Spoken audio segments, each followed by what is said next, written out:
Life is full of surprises. Every day brings something new, something unexpected. Some surprises are good, bringing joy and happiness, while others are not so good, bringing challenges and difficulties. But then there are those rare moments when something extraordinary happens, something that defies all logic and explanation. These moments make us catch our breath and say, "That was God." These are the miracles, the glimpses of God's power breaking through into our world, reminding us of His presence and His might. They serve as powerful reminders that we serve a God who is bigger than any problem we face, bigger than any doubt that clouds our minds. He is a God who can do the impossible, who can make a way where there seems to be no way. Think about the stories we've heard since we were children, stories that have been passed down through generations. The parting of the Red Sea, where the waters stood like walls, allowing the Israelites to walk through on dry ground. Water turned into wine at a wedding feast, bringing joy to all who were present. The blind receiving their sight, the lame walking, and the dead being raised to life. These miracles weren't just spectacular events, they were powerful reminders of God's love and faithfulness.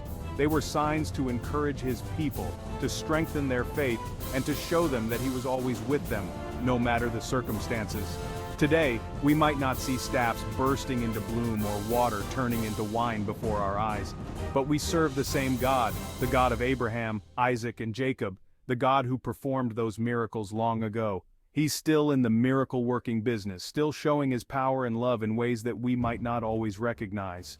Maybe you're facing a mountain in your own life, something that seems insurmountable, a challenge that feels too big to overcome. Remember, our God is a God of miracles.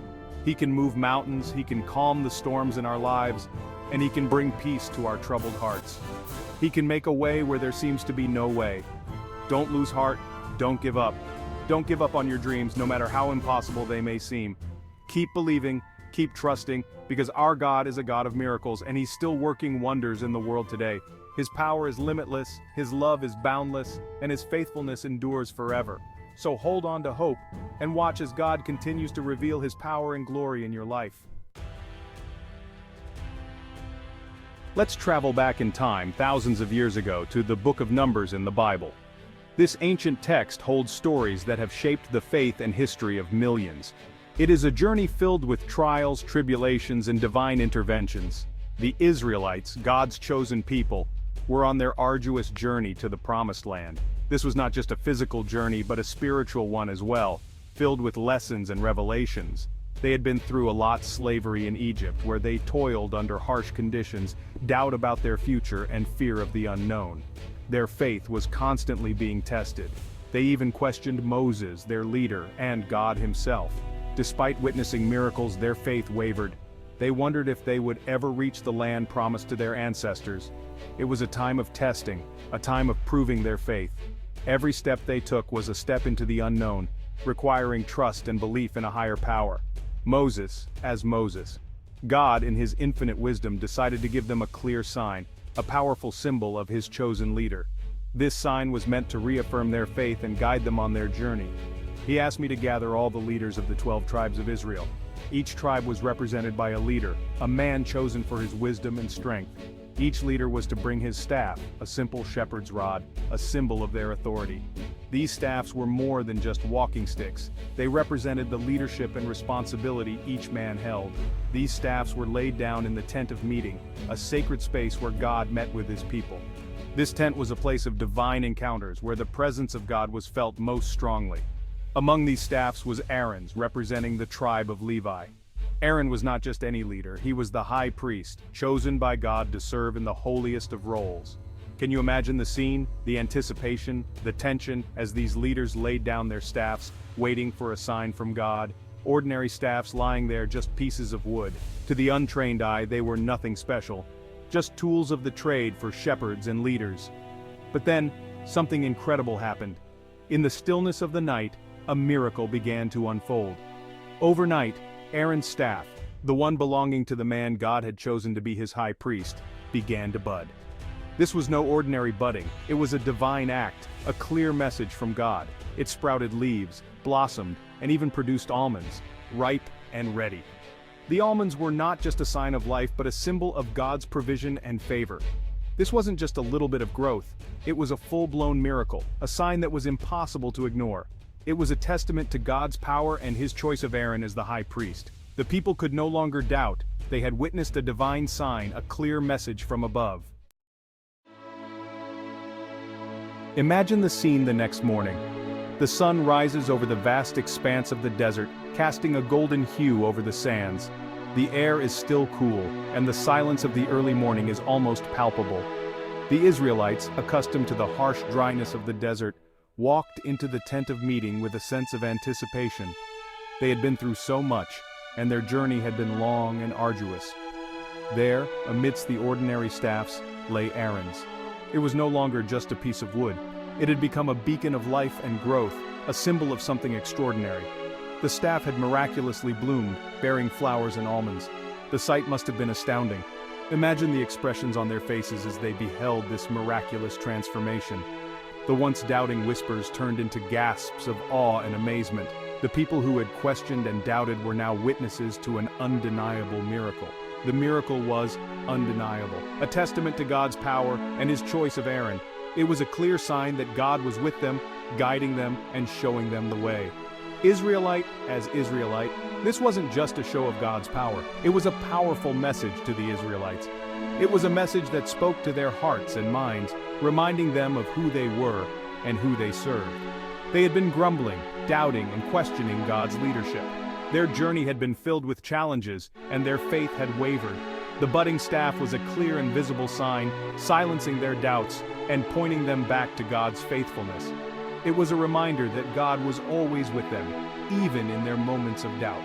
It was a reminder that he was in control, that he had a plan, and that he had chosen Aaron to lead them in their journey. Aaron's leadership was divinely appointed, and this miracle reaffirmed that. This miracle had a profound effect on the Israelites. It wasn't just about the physical transformation of the staff, it was about the spiritual transformation of the people. It wasn't just the miraculous budding, it was the message behind it. The staff symbolized God's power, his presence, and his unwavering commitment to his people. It was about trust, obedience, and recognizing God's hand in their lives. The Israelites were reminded that their journey was not just a physical one, but a spiritual one as well. It was about choosing faith over fear, about believing even when they couldn't see the whole picture. Their faith was being tested, and this miracle was a call to trust in God's plan. The budding of Aaron's staff serves as a powerful reminder for us today. It reminds us that even in our moments of doubt and uncertainty, God is still at work. We may not see staffs blooming, but God is still speaking, still guiding, still performing miracles in our lives. His presence is always with us, guiding us through our own journeys. We just need to open our hearts and minds to see them. By doing so, we can recognize the miracles in our own lives and be reminded of God's unwavering faithfulness and love. Section 4, Chosen for a Purpose. The duties of the priesthood. The blossoming staff wasn't just a personal sign for Aaron. It was a symbol of his selection for a holy purpose, the priesthood. God chose me and my descendants, the Levites, to be his priests, intermediaries between him and his people. The priests had specific duties, carefully laid out by God. They were responsible for conducting rituals and sacrifices, for keeping the sanctuary holy, and for teaching the people God's laws. We were to be examples of holiness, living lives set apart for God's service. Their responsibilities were great, demanding purity, dedication, and a deep reverence for God. They were to be the keepers of the faith, guiding the people towards a deeper relationship with their Creator. We were to live lives that reflected God's holiness, reminding the people of his presence and his love. The priesthood was not a position of power, but one of service, humility, and unwavering devotion. Aaron, through the miracle of the blossoming staff, was entrusted with this sacred responsibility, setting an example for all priests to come. Section 5. A sacred trust, the privileges and responsibilities of service. The priesthood came with great responsibilities, but also with incredible privileges. My descendants and I were given the honor of serving in God's presence, of interceding on behalf of the people, and of leading them in worship and obedience. They were entrusted with the care of the tabernacle, God's dwelling place among his people.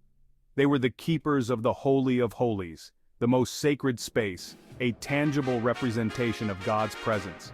This was a high honor, a position of great respect and responsibility. But with these privileges came a weighty responsibility. We were held to a higher standard. They were to live lives of purity and holiness, reflecting the God they served. Their actions, their words, their very being were to be a testament to God's presence in their lives. The story of my blossoming staff reminds us that true leadership is not about power or prestige, but about service, about answering God's call and using our gifts to bless others. It's about recognizing the sacred trust that comes with any position of influence, whether it be in our families, our communities, or our workplaces.